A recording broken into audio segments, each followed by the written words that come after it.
सर्वेभ्यः मम नाम प्रत्युषा लोहे। अहम् आर्.एस्. मुण्ड्ले आङ्ग्लविद्यालये पञ्चमी कक्षायां पठामि। समाजस्य कल्याणाय केचन महात्मानः भूतले आविर्भवन्ति।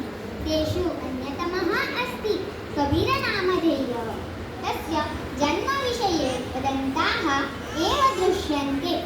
कबीरः इत्यस्य अर्थः अस्ति नक्षत्रम्। आबाल्यात् सः नक्षत्रवत् तेजस्वी आसीत्।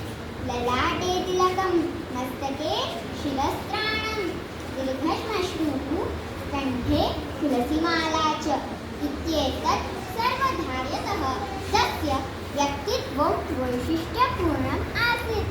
नीरोनीमा दम्पतीना तस्य पालनं कृतम्। वस्त्रवयनम् इति तेषां व्यवसायः। परं वस्त्रवयने कबीरस्य रुचिः नासीत्। आबाल्यात् सः श्रीरामस्य उपासकः, अतः रामनामजपे तस्य रुचिः आसीत्। वस्त्रवयनकार्ये अपि रामः एव तस्य साहाय्यं करोति इति तस्य दृढा श्रद्धा आसीत्। सः श्रीरामभक्तः आसीत्। परं तस्य विचारेण श्रीरामः मूर्तिषु अपि तु सर्वेषाम् अन्तरङ्गे वसति इति। रामे दृढा श्रद्धा अस्ति चेत् सः भक्तस्य योगक्षेमं वहति इति तस्य विश्वासः। न केवलं विश्वासः अपि तु अनुभवः अपि आसीत्। तस्य तादृशः दोहानामक लघुरचनाप्रकारः कबीरस्य अतीव प्रियः।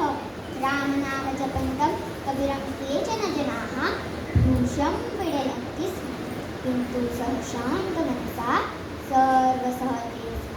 यत्र मे मनः रमते तत्र भवति मे श्रीरामः इति सः वदति स्म।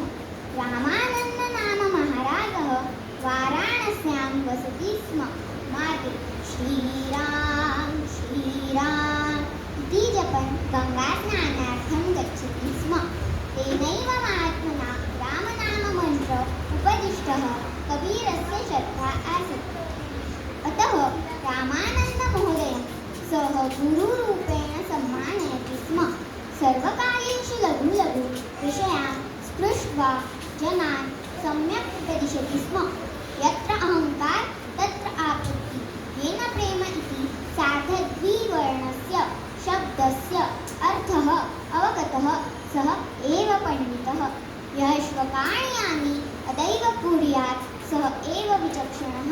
ईश्वरः च गुरुः च एव श्रेष्ठः च इत्येतादृशानि नैकानि वाक्यानि सुविदितानि कबीरवर्यस्य भारतीयसंस्कृते महत्त्वं प्रतिपादयते। महात्मने कबीराय नमो नमः।